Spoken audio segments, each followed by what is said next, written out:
C'est un lieu reposant. C'est un lieu paradisiaque. C'est un lieu confortable. Alpha Flat, cadre idéal pour rendre votre séjour agréable à tout point de vue. Chambre standard et VIP à des prix défiant toute concurrence.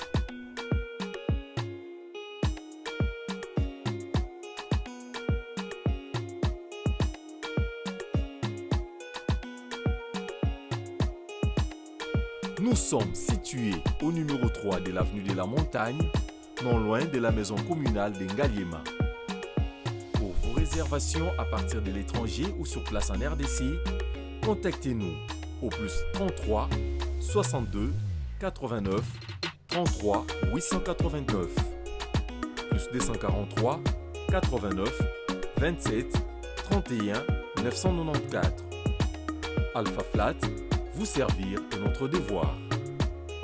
Bonjour fidèles internautes, soyez le bienvenu sur Sola Vérité. Sola Vérité, mission de la nos vérités en face comme d'habitude. J'ai le plaisir de recevoir aujourd'hui grand basiste Yambo Kanabiso. Or c'est la vérité car il y a Congo et Afrique. Puis naïbi pourquoi notre base a grand na comme il y a Michel Baz Kilo Yamboka.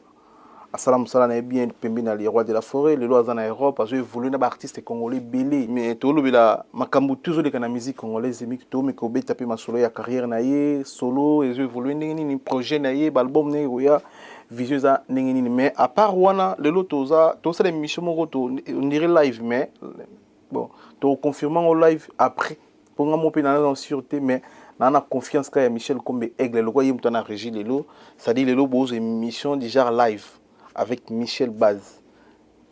De rester connecté, branché, na bande kotu bolinga rabi sonné sebino à part partage et le monde en singabine ezate ou l'équipe partage ezate donc ndenge bozo partager ezan ndenge bozo tindikanga ndenge bozo maitanga vraiment merci na bato ba partager nga sana e babino sona e barabino mais na tanda rabino boza plus de 1000 personnes pour partager la vidéo nanga vraiment merci sincèrement ça vient du cœur.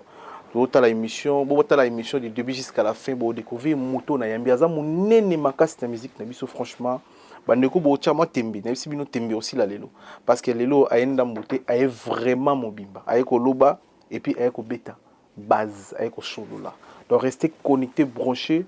Merci à ma partenaire, merci à bandeko tout auto travailler na bango pour la vision et promouvoir ba artiste na biso pour na sa valeur et ba bandeko na biso lelo émission et le canal na lingala mais ba sénégalais ba otala pour to loba mukie ak BTB. Bonjour Michel Baz. Bonjour Miguel.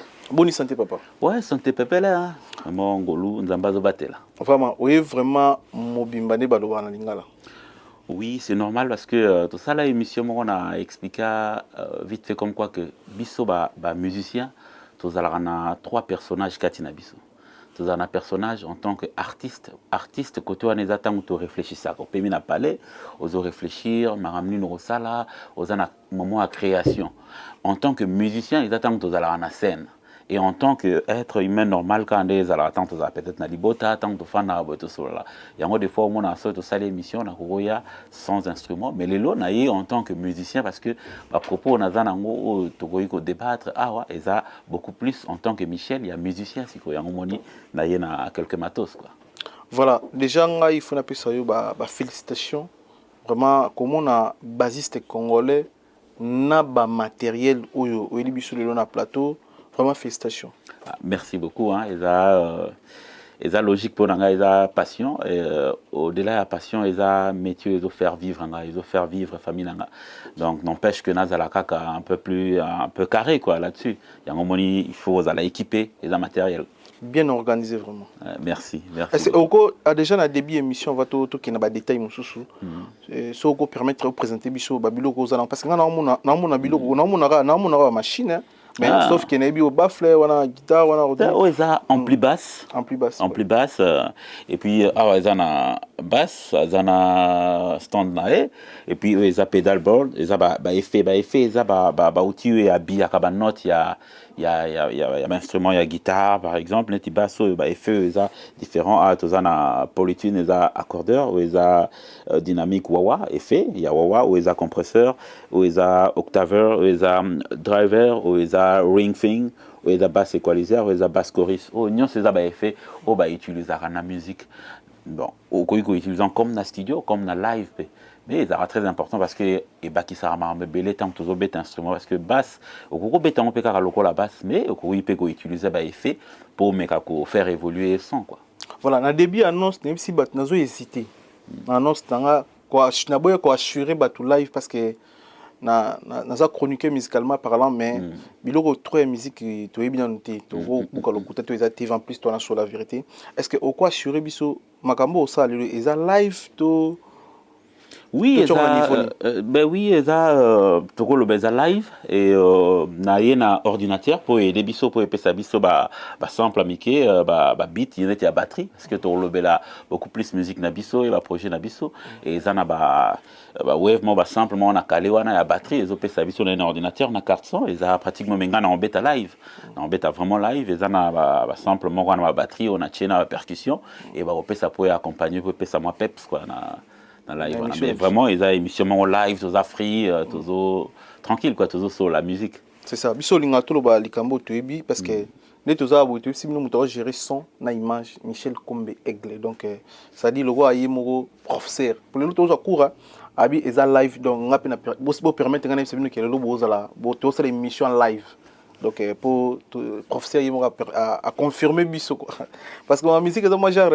a roué la biso bo moi PM sous studio moi na son toujours na boule studio mais sous moi genre quoi mais le roi yemo a confirmé biso to ça la live donc to ça la émission encore plus live le rester connecté branché bo joa bato balingaka wenge bo s'abonner bo kota na ba chaîne partenaire na ba chaîne biso bo s'abonner et puis bo partager ba congolais ba africain vraiment to yamande ko na biso pour na ça la promotion pour na bimisa pe musala na ye difa bato ba yebiete bo ye ba elelo Michel Bazo la musique au musique aux musiciens pour gagner mbongo to sala musicien pour la passion na yo to sala la musique pour MSO c'est pour ça africain soit to sala la musique pour MSO comme star pour la momie par exemple.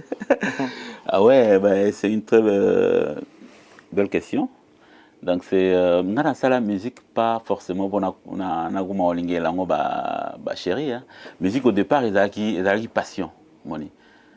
Ils a qui passion na koli ba 12 ans déjà na manaye ko la instrument auprès à grand frère nanga tant na ko la prête monter groupement chrétien mais na zokende chic na si étude nanga na kena université na mando sala pe ba étude nanga na ba vision nanga ngana zala na architecte moni wana daib na vision nanga après na ko décider nga il faut na ko ma pilote pour na linga ko tambola na yeba mamni ne leka na mokili côté wana nanga mwana mususu moni mais musique ezala ki le la passion on a ça là ngo pembeni to beta na ba groupe chrétien mais siko à un moment donné yaki ko dominer siko ngai et dominer à tel point que nazalaki suna chouette ando beta pe foot mais musique est dominée na ça là ba arts martiaux pe na ça la full contact na jiu-jitsu mais musique est dominant nyonso wana et dominant tout et comme siko passion mo s'est transformé vraiment en métier moni et tant siko comme bongo na zaki suna chouette na bi lokolo e comme siko lokolo métier il faut na vivre na ngo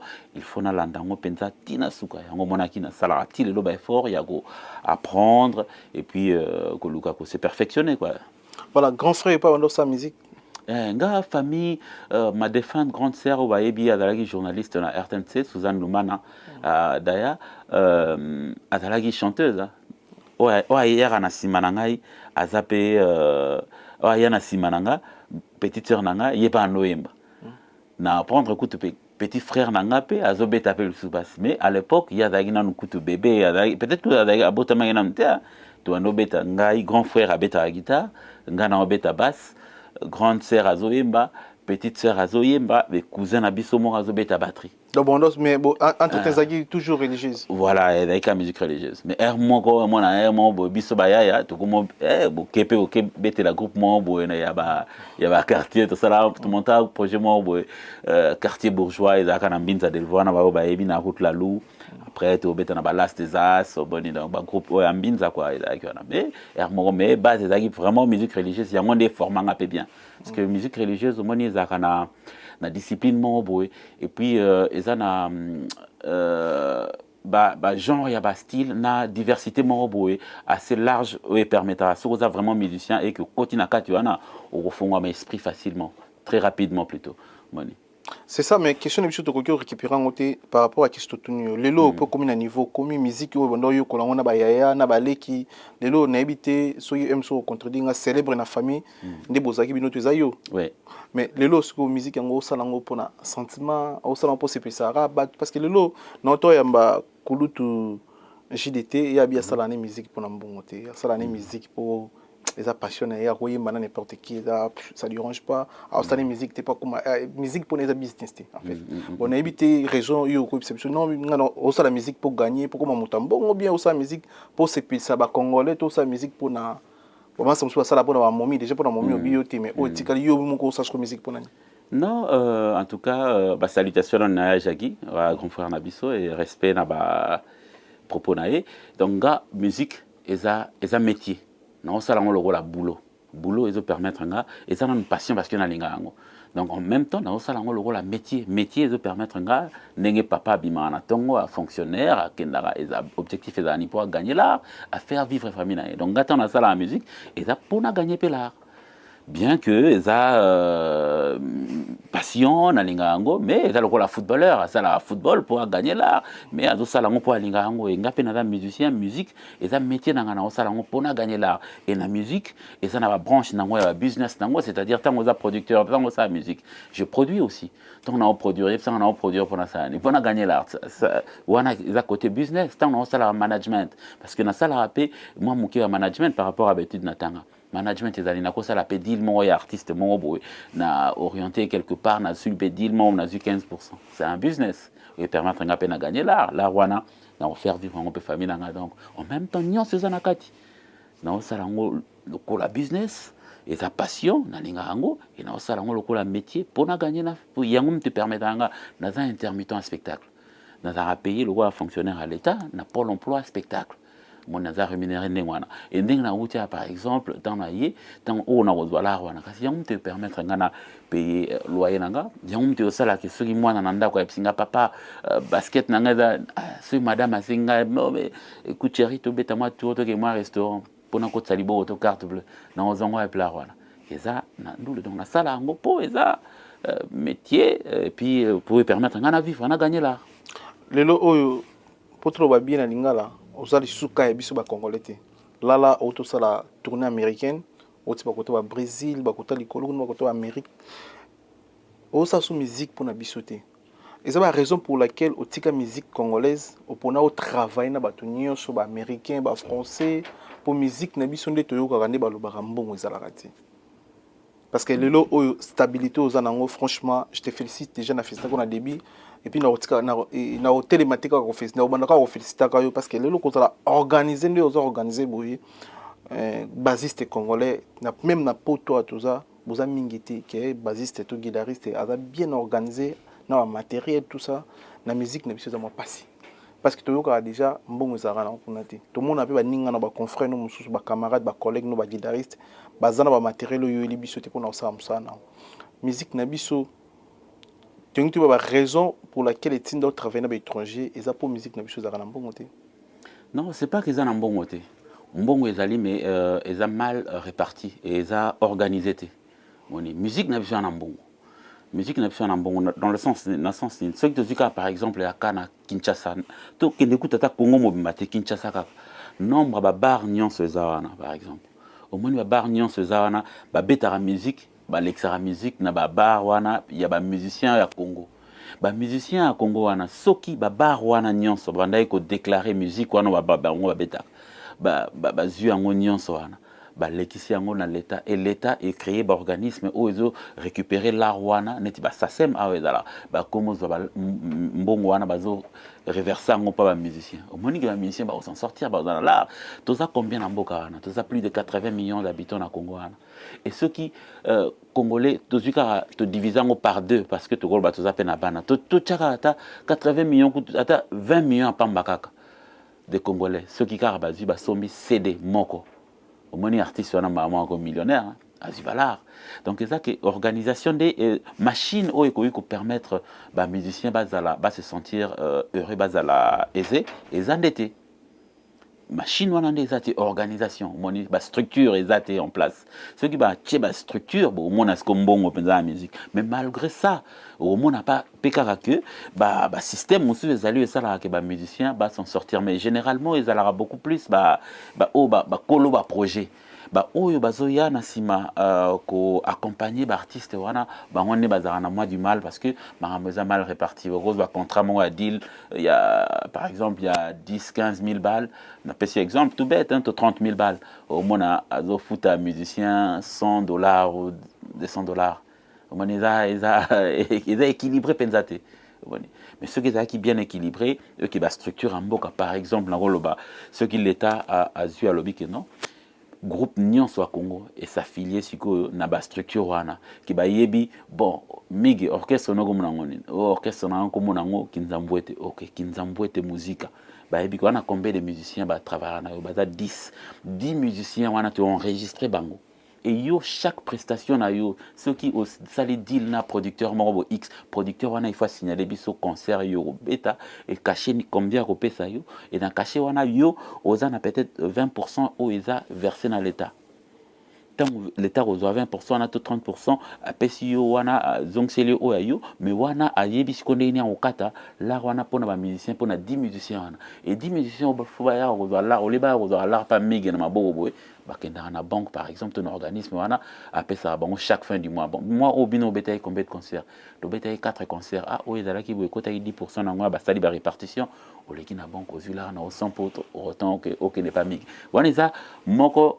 parmi tant d'autres que vous avez comme solution moni ceux qui makambo ndenge wana ezali na mboka parce que makambo yo lobi bami tout ya mboka na biso neti ba grand musicien to roche ba papa ba leka wana idée wana bazaki na ngote ou bien bando mona ndenge yo pema ba projet kitoko to na gouverne koloba ke bazalaki na ngote ekozala ko cracher na mémoire ba ene na biso wana bazala na ngope ça se fait bazala na ngo ça se fait ba proposer pe mais et sika et komelaki est-ce que bango bazalaki peut-être prêt to baza prêt ya kozwa ko chango en place peut-être pété omoni donc na ko waye ba pensate mena yebi ke ba makomi eza ebele pe ba koma na mboka na ezali pe en place mais ezo senga siko nde biso ezo senga mitema ya ba kambi ba vraiment ba yeba que ba structure wana il faut ba chango en place ezaka pour na musique te moni culture na biso eza musique eza portion ya culture na biso eza lokola net ambassadeur ya culture na biso yango ezo mema a okende oteka culture na biso mais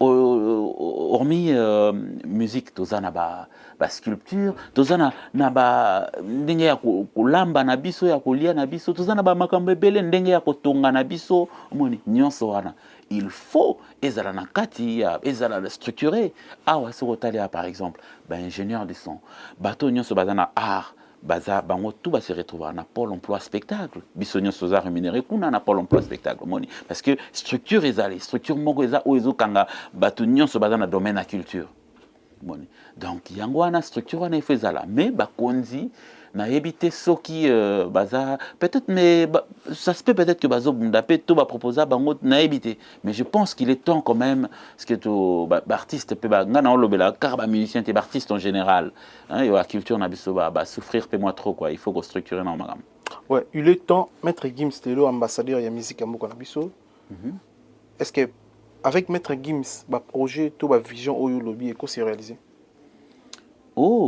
pourquoi pas parce qu'il y a ça moko ya mwana mboka mais je pense que au-delà il y a cause à la maître Gims impact eza na niveau ya aura na niveau aura et yangonde ko permettre y pour ambassadeur il faut cause à na discours si il faut est-ce qu'il y a un discours oyo à retenir pour à représenter culture na biso parce que na yoka ki balobi azalaki ambassadeur ya rumba mais balobi balobeli culture or tant balobi vaut mieux que tu balobi la rumba parce que balobi culture et là c'est très vaste culture eza donc makambo nyonso na yebisi yo nyonso eza na kati donc tant oza ambassadeur nango il faut na discours oyo okoloba ekolakisa ke oyebi makambo wana discours tant na oloba discours eza nini ezoloba par exemple so na tikali kana secteur à musique par exemple et vous allez important ko associer hormis ko associer peut-être pe ba ene au bazin bazana technique o ba yebi pe technique parce que discours wana ezaka ka ba start mbakoza ba start kamba ba koza la forcément na discours il faut être capable ya ko expliquer ba to rumba ezanini rumba e uta wapi e bandande est-ce que yebi ke rumba ndeza bo musique na biso wana na auto beta na Congo wana ba wendo kolosoi groupe aliboso et bandana wendo mutabandango na Congo mais bandana entre les deux Congos parce que au jour d'aujourd'hui les deux Congos ne zala ka tout le badikul et le moko ba wendo bandai ko katisa à l'époque ba okene na Brazzaville ko yoka musique kuna ba okende bina ba weekend tant wendo kono so yazo mona ba groupe wana groupe mo ezala ko mona ngo Victoria amona ngo kuna nde asepelaka ya ezonga pe nakin asali groupe na ye ya liboso Victoria yango na mona ke banda wana nyonso wana ifo koyebango il faut que bon ba producteur à liboso ebi que banani ba produisa musique na biso ba musique à liboso ya Congo producteur ezaka saxophoniste mona clarinettiste je crois moko ya ba belge bango bazala wana il faut que musique na biso au-delà ya wana il faut que ba grandes écoles ya musique na biso tozana ba musique ba Odemba tozana ba fiesta ou ba Grand Calais ko ba historique nango il faut que donc discours c'est-à-dire tant ozo kende ko représenter net rumba il faut que ba maramanya so rumba banai wapi école Odemba eza orchestre wana eza ya Luambo te muta créer yango eza nani muta créer yango eza je crois ba vient na biso ba eso si je ne me trompe pas à Brazzaville bango ba créer OK jazz wana mais groove wana ya OK jazz musique wana ba subtilité wana nyonso ya OK jazz euta et ça mélange yanine mélange ya ba ethnie misusu pe ya ba mboka misusu est-ce que bien à l'époque ba zimbabwéen ba longwa ba kimara guerre na Zimbabwe ba yaka ko se exilé na kin tant ba fanda wana il y a eu des saxophonistes misusu pe ba sud-africain ba yaka wana pe ba betaka na OK ba betaka na OK jazz et influence na bango pe et ça là qui changeait qui moi couleur na style ya genre ya musique wana OK jazz au moins que quelque part ba culture est belé ndé ça la rumba na biso et ça kaka Congo te kaka le maître Gims ça obligé faire ba maramana tout mais tant aux ambassadeurs mais il faut en avoir discours wana mais ça OK représenter n'a pas ça exemple mon bon OK représenter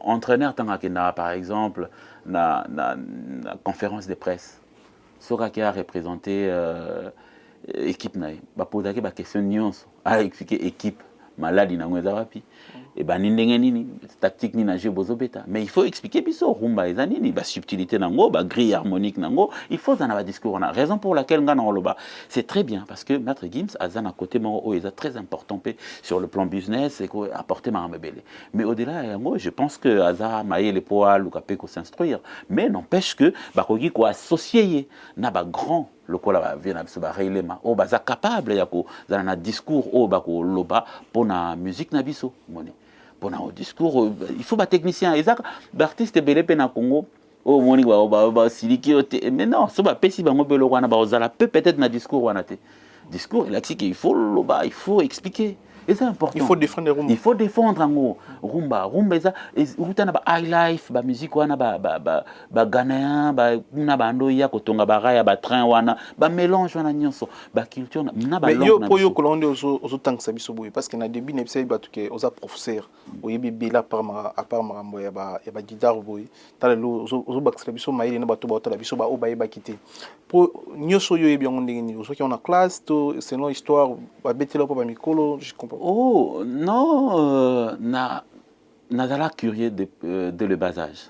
Kokola nanga na kola kaka près à mikolo. Na sala effort ya ozala kaka na ba mikolo mo o baza maele.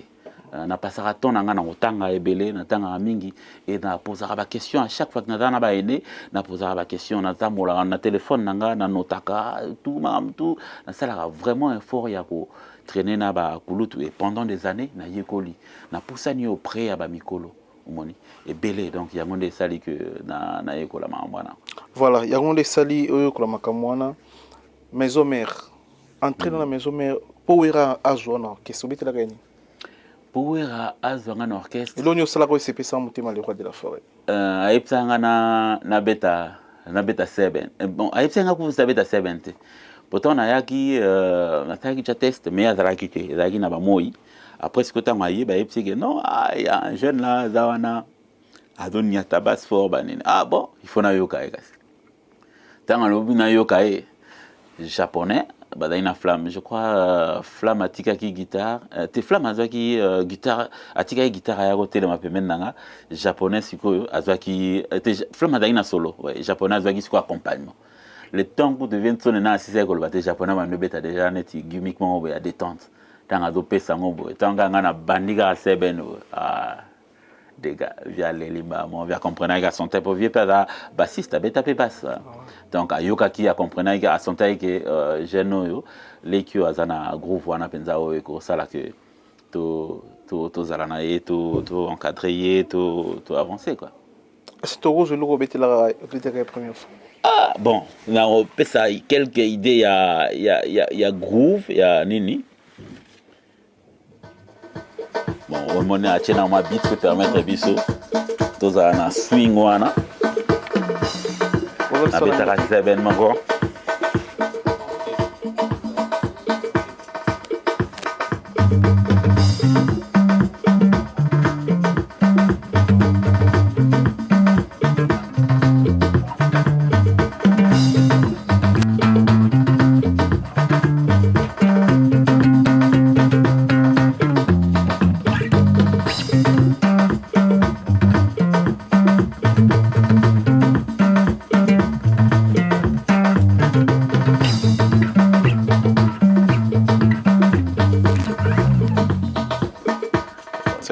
C'est bon.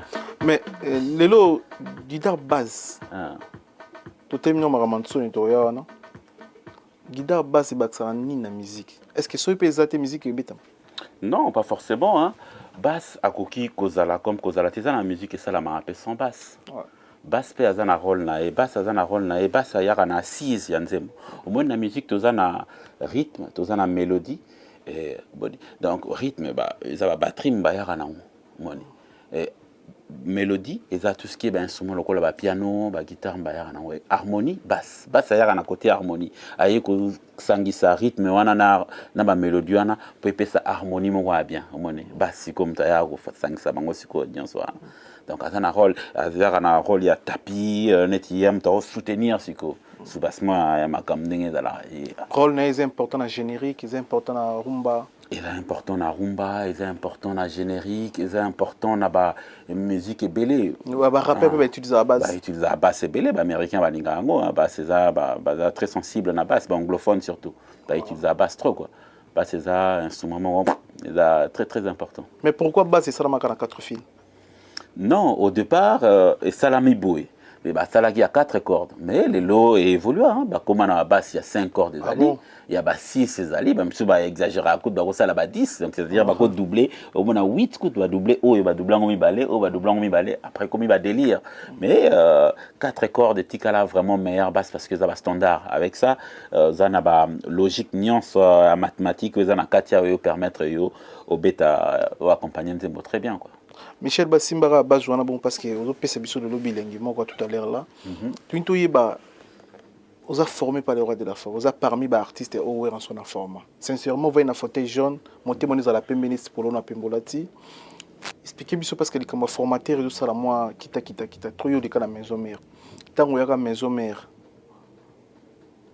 aux participants à la formation au les rois de la forêt format ba camarade to amina.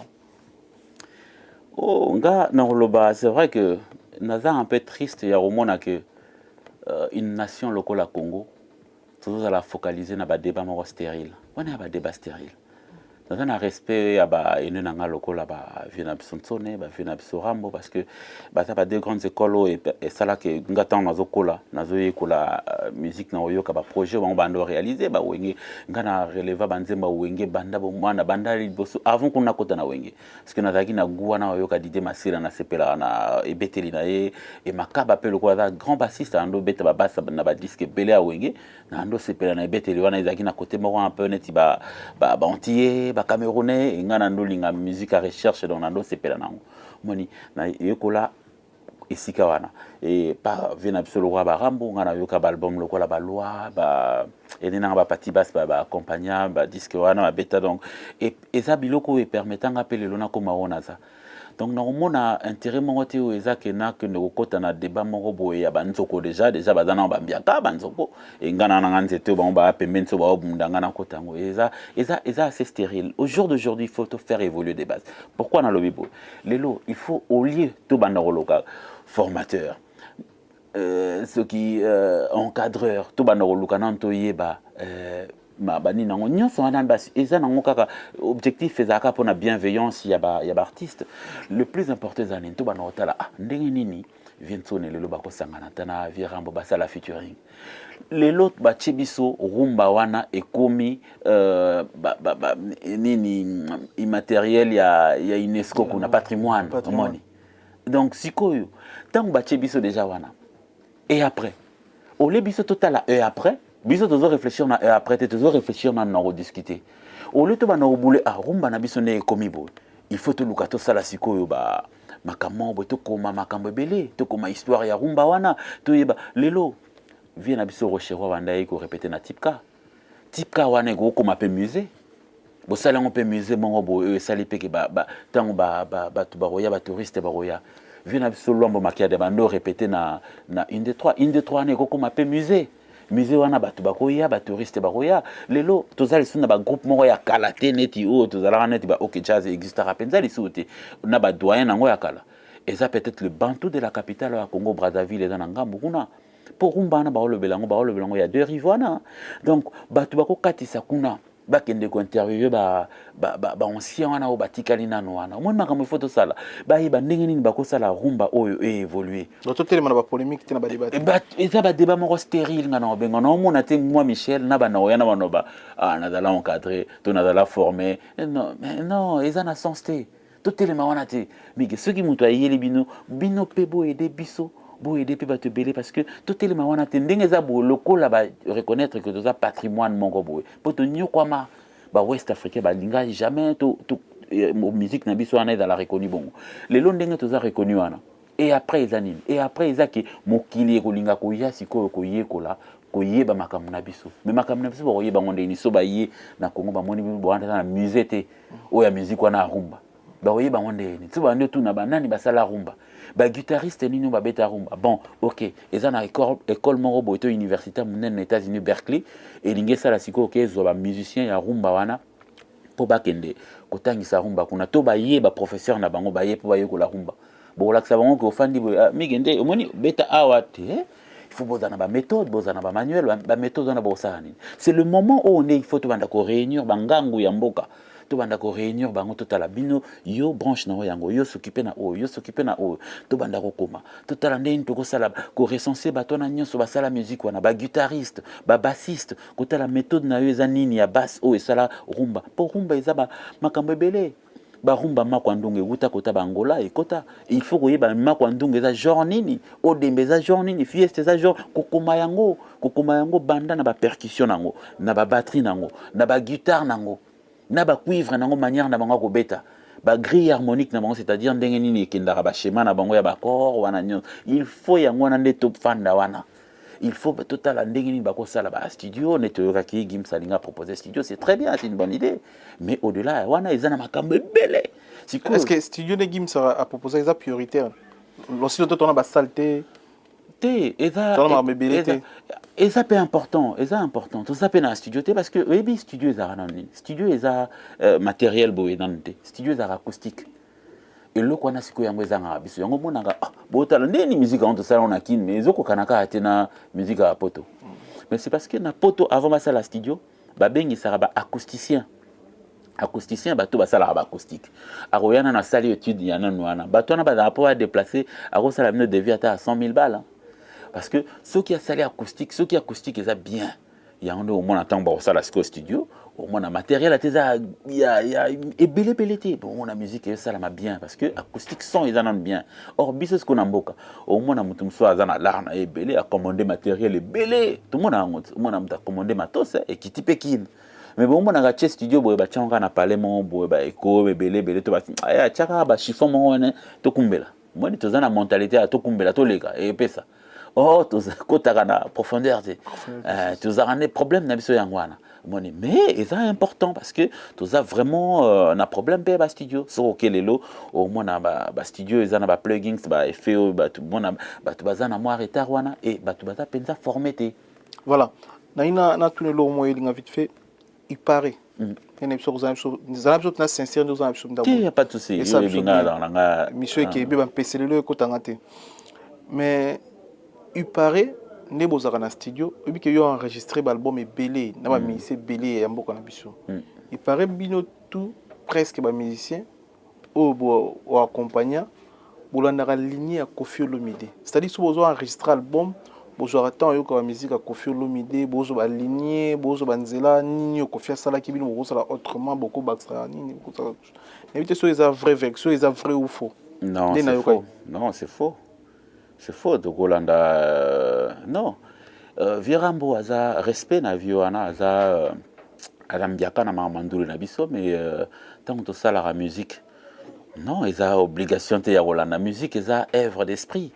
Ils ont énormément besoin de salango. C'est vrai, ils appellent un bateau, ça peut arriver que vous se référez à titre mobi. Ah, titre toi peut-être n'a besoin de sa couleur wana ya backer na un peu na couleur mon à quartier latin par exemple, moni. Toko se référer na yango mais non ce que zalaika bato nyonso balandaka makambo ndenge vio na biso ramba sala mais de ngato mona banzemo nyonso elingaki maka lokola pe ya vio na biso rambo mais banzemo te mal lokola ongonte et ça na bato bino bo mona peut-être que le lopo bino boyebika vio rambo mais est-ce que vous lokola ba vio lokola ba niboma boyebi ba vio lokola ba balukanta.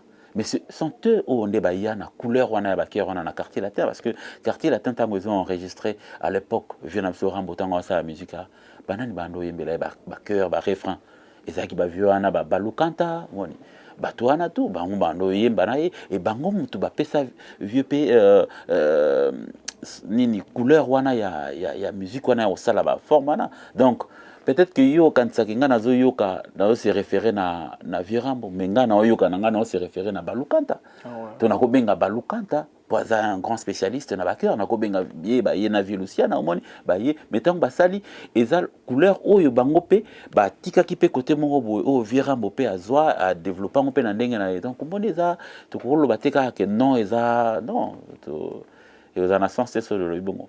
Michel Baz, merci. Merci zo attend au zoom c'est biso biloko beta na wingi. Avant tu na biloko asika, avant tu na ba moelon, bana do bon c'est biso na tana to ibisa bato balanda biso. To sing na bandu ko nyosho bazaka na poto za na Angola, oza na poto za na Europe, oza na Paris, oza na Belgique, donc so le mot qui est Kinshasa, Flat Hotel, eza moko na Kinshasa na prix bien. Donc eza na Tiangu na Njil. BHK, Flat Hotel BHK multi-service, donc ils ont un J, commandé bino bato bolingaka biso, pour ne soutenir ndeko na biso Flat Hotel multi-service BHK. Donc ils ont flat mobile, ils ont pris bien $20.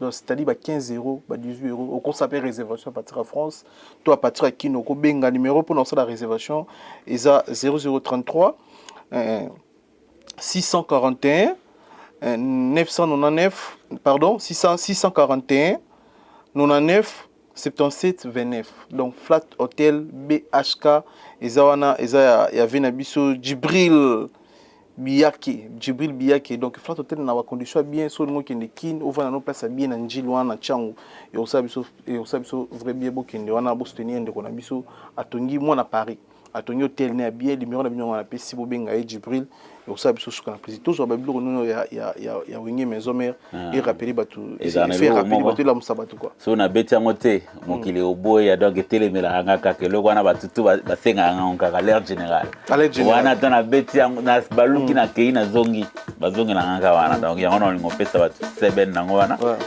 pour 2022 za tukotango na elengi quoi. Merci.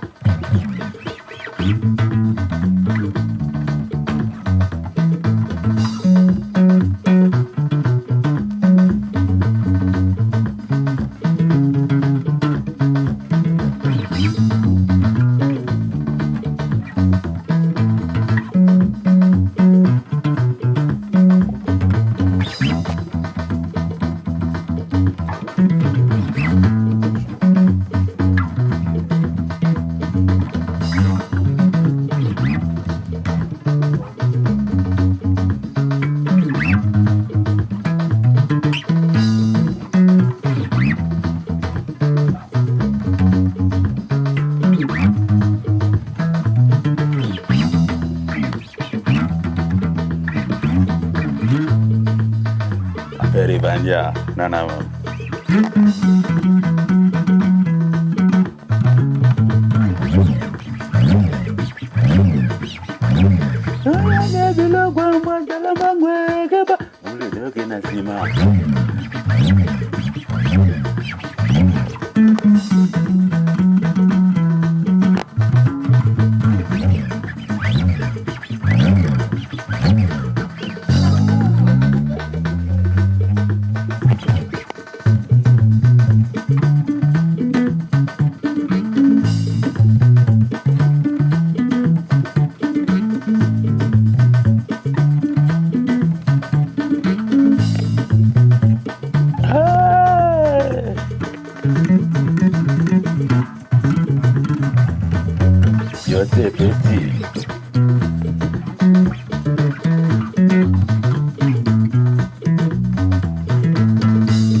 Après, il y a Gimbongi là, il y a Takane. Il y a le gâte. Alors, il y a le gâte.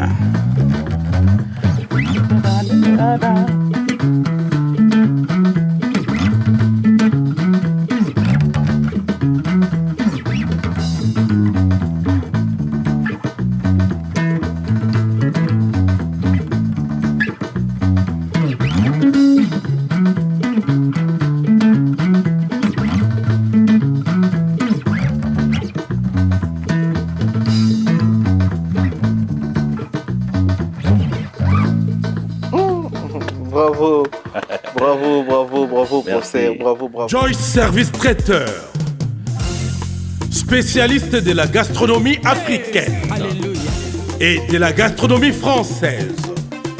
En région parisienne, il n'y en a pas deux.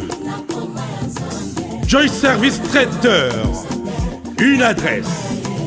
Le 35 boulevard Anatole France, 93 200 à Saint-Denis.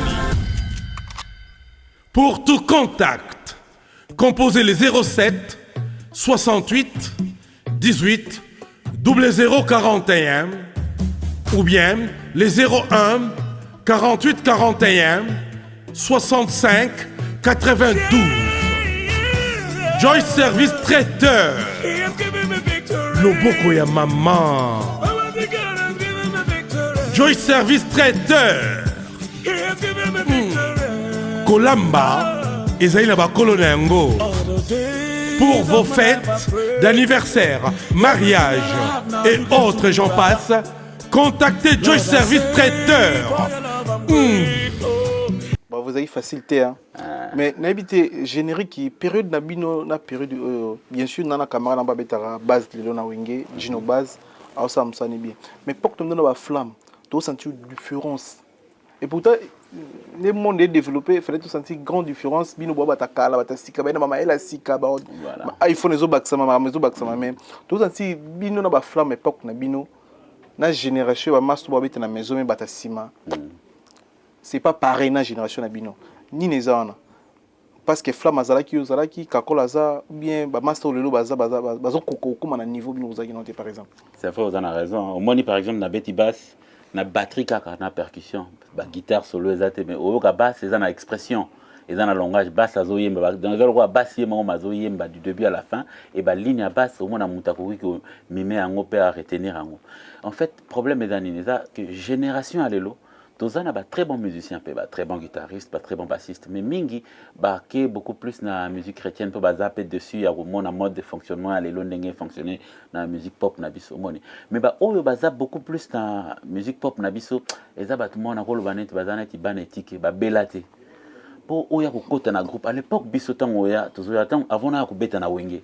Na lekana na ba groupe à quartier, na lekana na ba groupe chrétien. nazo encadrement wana na leka auprès ya baene oyo azobeta azolakisa o comment kobeta kaka 70 ozoyekola kobeta jazz ozoyekola kobeta ba reggae ozoyekola kobeta ba style ebele ya musique et pareil pour na ba guitariste wana pe bazoyekola ba genre ebele ya musique et tango oya na baguette mo déjà tango oya siko na orchestre munene au moins oza na connaissance tango oya bo s'associer siko flamme na oyo perdre na connaissance na na oyo perdre na connaissance bo sangani bozo pesa ba idée bozo mona mnaki oh to biso na wengana ezaki ngana ndo l'exaton na ndo kende pas flamme ce qui te répétaka mardi jeudi na la samba il va OK lundi mercredi peut-être na vendredi na ozana flamme ouais et na journée mbimba na okende pas flamme na comme pas flamme par exemple net na 8h 9h hein.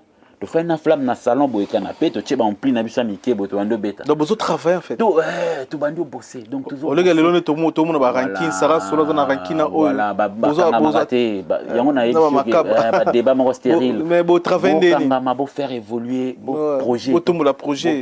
Oui, là où est solo. Donc vous travaillez bongo, yo qui travaille na flamme, vous na projet pas où ranson la bague idée. Maintenant on peut se couper anecdote mon gars, biso doit une période où on va suspendre à Bill Clinton, et puis c'est période là on va suspendre à Bill Boé après et ça va suspendre je crois c'est Léo Bill a CP la raté tant Bill a revendiqué va aller yopé va suspendre je crois avec période là mais pendant que va suspendre Bill a benganga biso toujours répéter papa pika col na ma campagne sérieux na zolo na ma campagne to répéter ba coulisses kuna to banda net ba répétition ba coulisses 10h 11h Bill a repsanga Michel yaka comme ata ba 7h ngana okoma pa kakol ba 7h bila ina moto ba période na moto ma na ina ngwa koti wana to permis abande boire crio mona lingonzo libonzo lidongo liyo mais to bandango bongo tika bile ya binisa mboko donc il a préparé azolo ba déjà ngani na zaboé marqué suspension na ngatango ekosila jour à liboso à répétition dans la samba na kobeta bango eloko moko boye donc yango wana il faut nazala na cohésion déjà na synchrona bassiste na drummer omoni donc akoyebisanga bongo kakole eza pa na ye nga na déplacé na ye pa kakole donc tofandi kaka kakole bila obwakanga toza Michel beta non seben omwana tobeta ligonzo lidonzo yo diga bena omone voilà après singa ngo déjà na zuango soki a repelingi banda yo ki batpaye akimi azimoto na ba alingo na akenda na jour la samba tango to zonga siko na la samba siko bill suspension sili bill tan akota azora akrina ewana atalika ngaya talinga na kakola signale biso ka na code na flamme pe badayi gidiba flamme le gola za déjà longo professionnel en fait ayoka kigonzo lingonzo to be donc drum na basse yo tika bile abini na ebisi yo la samba loko le bukanat vinto na dangina wana ebika vieux pe termina wana na mona mais ça y va 2 minutes ezwaki ezivi vyake tika wera abini zambogo ya kotimba mwana game omoni c'est ça ils ont payé sa force à mouvement. Bila Robin ça nous a répété mardi avec Michel Nasuka répondre. Osa ni lobby. Tena off na parlé s'il te plaît, lesquels on a parlé au moins dans lesquels on a parlé, ngai bana pas Bila, to l'exaper journée mbimba. Bila chez radio cassette, avec ses petites sœurs na ye on a la mail biso makaku pena banene bien dommage. Bokena si m'a parlé vous fani. Ngai au moins peut-être na Polystar to fani na to andobeta. Thomas Indombe to ça ba maquette il ba cri wana mona ba boka na le marquis biso to zala na ngo déjà to beta rango déjà na bil to bongisa ngo loka ba générique aza déjà na biloko ebele na ba musicien boza déjà na cohésion mais ba groupe alelo au mona bango ba répéter ba ya ko répéter ba ya ko répéter ko ya ko travailler soy leader so qui na esika na siège leader oh mais ba jeune obodande wana ndio mona baoya et truc bazana ba parler ba travailler instrument na bango peut-être wana baza peut-être ko kebeta matolo to bazo ba chéri bazana ba vimo ande wana mais biso bando bimate tuna ba bato ba yebinga na quartier ba yebi ke Michel bando moneka na guitare na bato ba yebi flamme ba yebisa que flamme ando bimate ba grand musicien ba mate c'est ba bimi ba ke pour ça la maman bazongi il faut bazara dans temps ya ko méditer temps ya ko travailler et puis voilà. Voilà, merci encore une fois de plus. C'est ça que merci nous aider on peut encore parce que on aurait l'émission au fauteuil jaune qu'on se déplacer qu'on émission boye vraiment c'est la première fois. N'a m'invité à se déplacer dans matériel na yo moko boye. Vraiment merci beaucoup. Donc on a conception moko so permettre biso ya vidéo to proposer on a 2 vidéos à l'accent lelo. À travers sagesse et intelligence na yo o me ko ça peut biso selon vidéo wana selon ba propre à moto.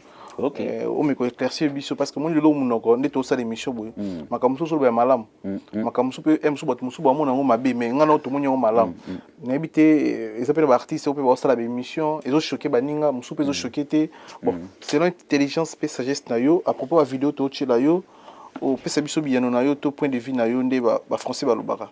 Merci de battre Boranda biso merci na Jimmy Chimanga port de la Chapelle tu sais bino son qui est Belgique Boluka Jimmy Chimanga port de la Chapelle merci na Evan Tumba na kati en Vex les tout puissants junior Bongongo aza na kati ya Canada to pesimbo te ba séjour malamu les tout puissants Bongongo et puis Gelor Kanga azongi déjà koto wana pesa betara balene azobeta ba balene koto kuna bonne chance Gelor Kanga chancel memba de midi venanga Pavli Panda Pavi Panda mon vieux Kelly Tsumbu Ojep c'est Paris vidéo na biso yango to chela yo tu le sens choqué mais certaines mauvaises là les Kinois sont trop savants et le va rapatir sa race à banir solo va combattre oh non voilà oh na moga net ya biso boye ndeni ba ki opona fali il fallait une autre personne et il y a d'autres langues mauvaises langues je peux me permettre oh non relation on a Eto qui a fait de sorte que tu sois là-bas étant donné que Eto est le président de la FECAFOOT entendait par là la Fédération camerounaise de football. Bon, on répondre sincèrement, tout ça semblant parce que si on répond sincèrement il va choquer Batou. Choquer Bissou. Batou non. Choquer Bissou. Batou comment on moni? Bon moni ta réponse à l'OP ça vraiment si on a ça semblant, je préfère ça semblant. Tu es on sait qu'on choquer Bissou la vérité. Na choquer Bissou la vérité. Bon, namboka net tozali. So bazui fali te po beta na Cannes.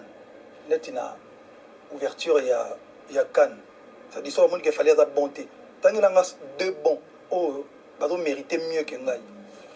Bino batwana nda ko so na ka boluka na salon. Deux bons na bino zabana. Et puis boki botuni ba bon wana. Vous pensez que vous méritez mieux que fali na lelo ko beta place wana ya beti. Je ne dis pas que na mériter que les gabatini surtout na démérité te. Voilà. Vous comprendre. Émission et sali moi actualité na ngo visibilité ni tokoloba et puis que na batundi ba koloba pona fali suite pas vidéo musu pesa to l'accent donc tu es pression par rapport à réponse à fali et à question na ti lokole et ta artiste elo wana olingoye banano et choqué Batou bon et choqué Batou déjà na ti lokolo ba choqué biso réponse okay. Et choqué ba artiste musu OK tout angela des bons à parier oyo ba ko benga ba bita na kan mais nazongi lisusu na elo na ba gitu pona nini ba congolais tozaka focaliser na ba débat stérile oui souebi ke mama emo ndenge za wana ba musicien peut ko telemela mangam lokola ba mama emo na morga mama emo na mona vidéo mo boye morga mama emo ezo sanga peut-être ka $2000 o esenga ke non mbongo wana bazwango ba chango wana et bongisa ba enseignant na biso bazo souffrir bato ba osala ke po biso nyonso ba artiste tozala to koma boyele loto yekola koma français to loba français ba vieux wana baza komona impayé au mona viola ta chaussure mo boye putalo oyokina mawa to kipara bango le souté to komara lokola on dirait Congo ezaka musique ba débat nyonso il faut ezala orienté car na maramandule non moi je pense que o nyonso eza ba propos o ya lobby ils ont engagé pekaka yemonko nga ego choqué nganani Fali c'est un frère que je respecte énormément gazande ko donc mais balobi na ba propos il paraît toujours ba artiste musu balobi manquer ba vie ba respect a manquer ba vie lokola ba Koffi Olomide ba respect ba vie ba envie ba vie lokola ba Jibim Piana ba Werenson a manquer bango respect a manquer ba master ba collègue neti ba bino ba Ferrigo la ba héritier donc bona capacité te ya non dans ce cas bozonga ndenge ba musu bozongela ye botuna ye est-ce que réellement ba propos tenaki au manquer bango respect ponga a manquer un respect na ndeni ba propos na est-ce que yango esali que nakoka kofuta loyauté na fin du mois ou toleka est-ce que sali que ba propos na que ngana koka ko tourner tene na outi na Amérique du Sud je tourne avec compagnie moko munene ya théâtre ya américain du Sud kuna ba Guyanais est-ce qu'il y a un ça tozana après wa to kende Guadeloupe après awa nazana ba date na mewe ya ngomte sala kena ko beta na mewe te après awa na okezonga il faut na kena fi nanga na kene kotika ye quelque part parce que anniversaire mo ya copine na ye ya ngomte empêcher nga na yoka esengwana non mon côté a détenir la vérité absolue et ça ba propos oya tenir et outi na motema na ye ayebi pe pourquoi lo biango bozongela kaka ye botuna ye moi je ne vois pas pourquoi na oya c'est bon tozongela ba camarades journalistes ba confrères na ba concert sur juillet bokinde professeur Michel Bazalobi bozongela donc so bozu fali bandeko ba sa chance ozoya après là bozongela botuna na ba propos na ye andi ministre de Paris topesi mbote na Lolo Ilunga, topesi mbote Ulinga, Lole Ulinga, Deo Mokolo, Lole Ulinga, topesi mbote. Tochelio. Oui, la télévision, tout le bâtiment, la musique à Congo. À propos, il fallait tenir qui Amtel Boma. Amtel Boma, à propos, à tenir qui est. Il y a quand la musique à Congo. Tout le monde a parlé. À propos, il y a la télévision, tout le bâtiment, la musique à Congo. À propos, il fallait tenir qui le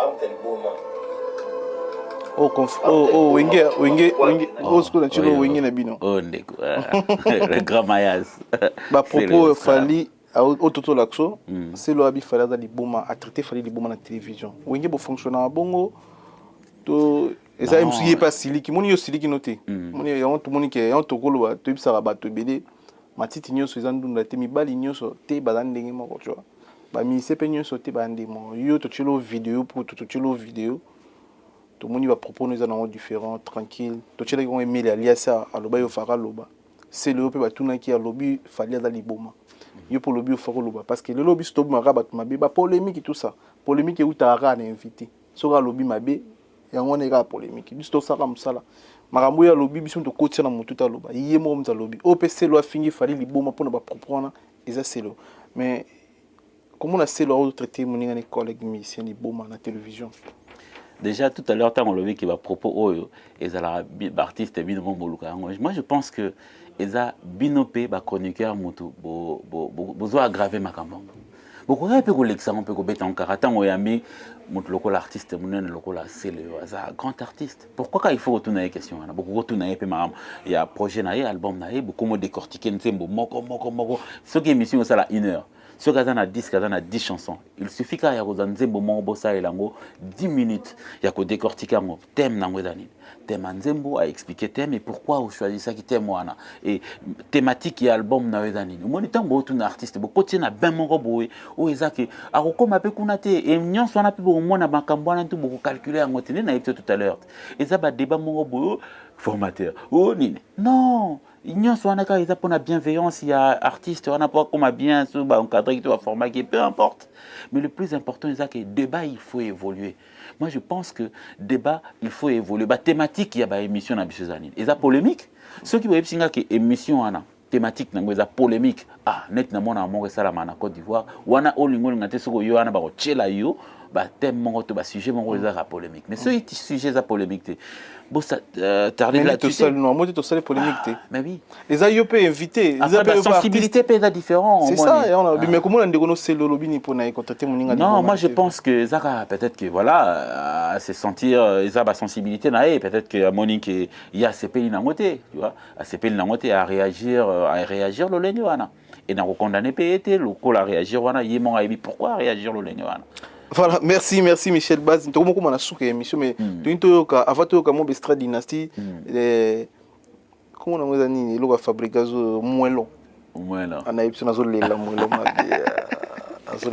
ma Jimmy Chimanga port de la chapelle moellon. Donc on a Mestra moellon parce que ils ba générique zoya rapide à fabriquer. Ça les 12 fabriquer dans un Africain si je me trompe pas. Les 12 les Anafikin, les 13 ans à conserver et puis pour 10 ans de carrière naé il vous a pas un artiste va contribuer beaucoup plus dans ma camba Fabregas au Kotarango salarié misala vraiment félicitations encore. Merci. Donc bonne chance dans ba villageois tout Fabregas maestro tous elayo na 10 ans de carrière dans la foire internationale donc to bien si ba villageois tout boya ko soutenir maestro na Fikin boya pe ko chai pour na 10 ans de carrière naé. C'est moins long. Moelon et puis ça. On nous répète on a kanda. Ah, bah tout va y finir bon on a studio avec danger. Danger, Voilà, et daki. Bon, Nazana Moelon.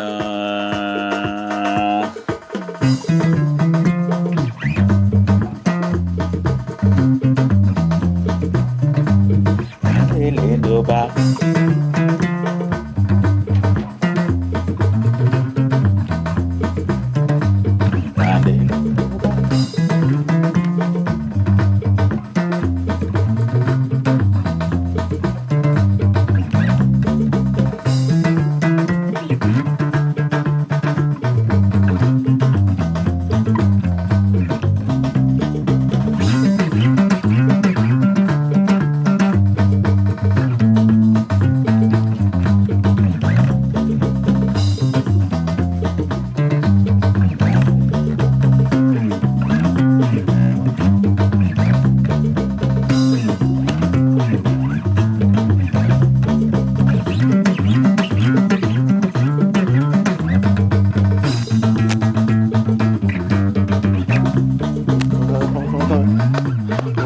Voilà. Tu reçois mon extrait Dynasty. Dynasty.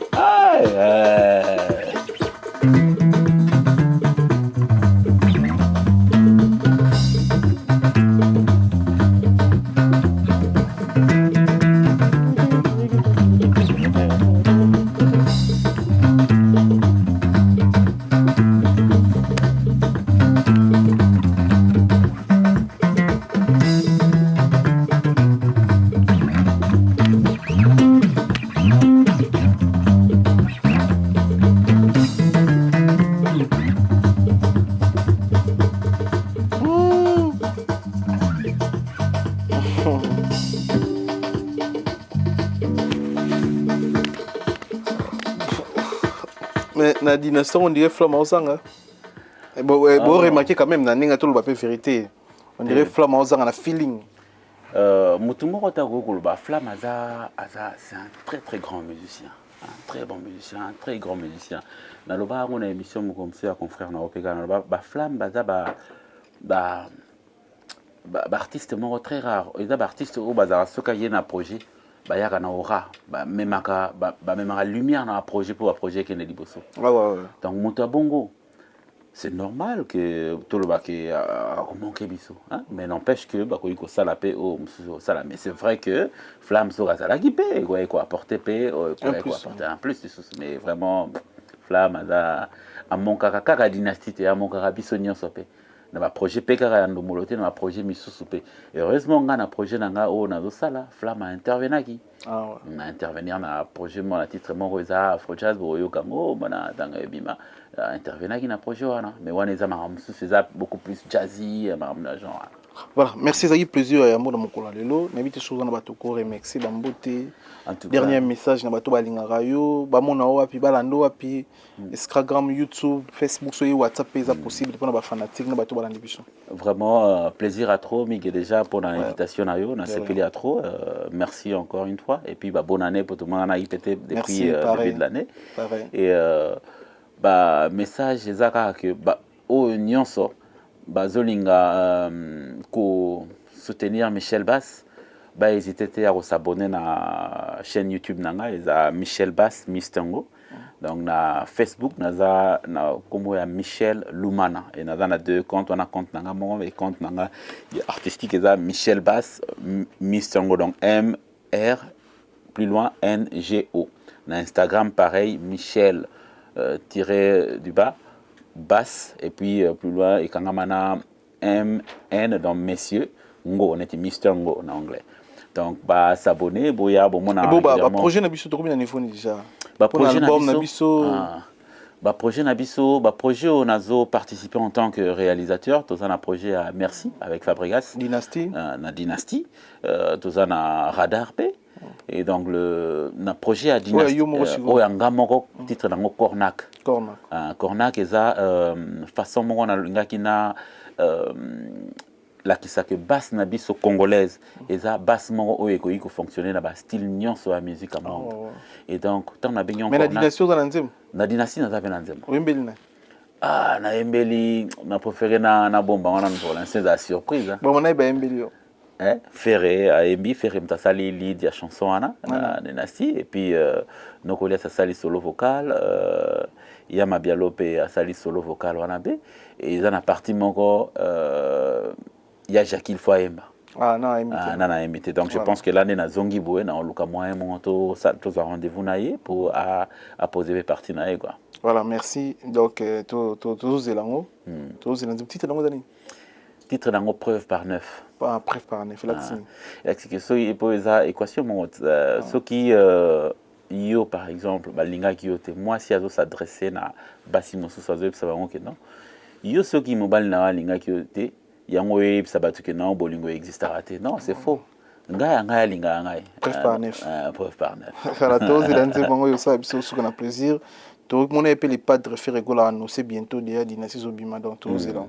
Ouais, très très Zobima, donc bateau on a encore remercié. Maintenant, la commune on dit preuve par neuf. Preuve par neuf. Ah, preuve par neuf, on a travaillé na frère Nangamo, on a apprécié énormément. Adiv, Azana Kinshasa. Adiv, c'est un très très bon parolier. A commis bien. A commis bien. Au Tchépe, comment yo comment au Tchépe déjà sur bête pas bateau. Mais oui, bien sûr, bien sûr. On a reconnaître y le col à auteur et on a un pourcentage, on a le rôle à compositeur. C'est ça, merci. On a un problème qu'on a tout sur la tout le temps. Yem ta comment on zemo le jugement. Yem ta comment on zemo le ba lo. Yem ta comment on zemo le col ba Bafana. Ah ouais. C'est lui, c'est un très bon. Bafana ouais fallait. Ouais, yem ta comment go ativa comment pona ba te belé, a comment la pona ba Tatiana Cruz ba. C'est que c'est mango za na mo ame. Yem ta comment elilingi ya pamba. Adiv. Ba nze mwana soki eza pena yem ta comment Ada longo. C'est que preuve par neuf. Ada grand esprit. Preuve par neuf. Mboka ngango ba tubota na biso preuve par neuf. Nzembo ya Michel Baz na dynastie. Ima oleo. Mais libéré quand même bon né. Ngakutu eza problème te so bolingi na kopesa mino na numéro na tasiko na bengi. Potoboy après ya. Na kopesa mino ko téléphone na che awo bengi pe awo botu. Preuve par neuf. Fobi ya titre liboso na kangi na dynastie ngwana. Donc bandi ko boka ngango preuve par neuf. Et ça ndiko na biso to soutenir une promotion. Merci. Parce que merci beaucoup. Air News to na poso no yaka. On les a facilité na yose bat ko na ba matériel boy. On s'est déplacé pour nous honorer biso na ba fanatique na biso na bato balingara biso, c'est pas facile vraiment. Preuve par neuf, tout ce qu'on a compris. Voilà, merci. Moi, tu promettre que bateau ça la succès parce que moi, tu as commis moi na commis là déjà ba mission minene. Voilà. Tout le temps ba comboté. Exactement. Remercier bateau so bateau ça. Oui, donc remercier Adagio Banzadio. Aza na agencement boya fret na Turquie. Donc vraiment ceux qui ba eux ba zolandanga ba na ba Turquie, ils en Grèce, ils en Kinshasa, ils en Turquie, ils en Angola. Donc ils ont vraiment agencement ya ba fret pour na masola balar ba nini donc vraiment y aza ndeko ya kati quoi za suka na guerrier. Donc nako remercier nazo saluer payer et puis nazo saluer Claudio Agora International yepeka na Turquie donc yep naza palais à kati quoi. Nazo saluer Lionel Mayaka Pongo wana ndaku ngana benga mutu petit na préfère ko peut-être jeune frère ou frère nanga c'est mieux. Donc yebi so avenir wa ye awa comme un grand caméraman a surprenant à ma baie donc il doit réaliser mission émission na biso na on saluer et nazo saluer Jean-Sim Makoma pour yim takangi na Portland Colonna States ba benga garçon dynastie donc nazo saluer Jean-Sim Makoma et binantima toujours quoi on saluer Zéphirin Mfumu et exemple à Banambinza on saluer et puis on saluer ba Mr Tou ba apprécier Randoulé au balinga Randoulé va soutenir ITT. Nous saluer Fabrice Kabika, il y a des grands frères et à madame. Donc nous saluer payé et puis il y a Sikazanakin, apprécié Salam et Belé. Donc voilà. Merci de bande kutu bolandi émission na biso na moko lelo bo partager de senga bino ba partage na bino za moko ba soutien o isala ke message na biso e koma na bato ya bande ko musu bazo ke opportunité pe grâce à la bichoté to tindi bino encore une fois de plus bo ke na Flat Hotel BHK toujours multi-service, donc BHK multi-service. Les abonnés on a commis en Gilles, na avenue Bon Coin, numéro 20 bis. Donc on a pris à tel on a $20, na $100. Au cours de la réservation, on a kotoyo, ok kuna ga olali. Pour $1 na botel ba $500 te papa, aura caillou, aura sur 1200. Boutique à Borgay. Donc on a hôtel mo, on sali ba séjour na bien, on ça un mois na kin. Na primo est bien $20.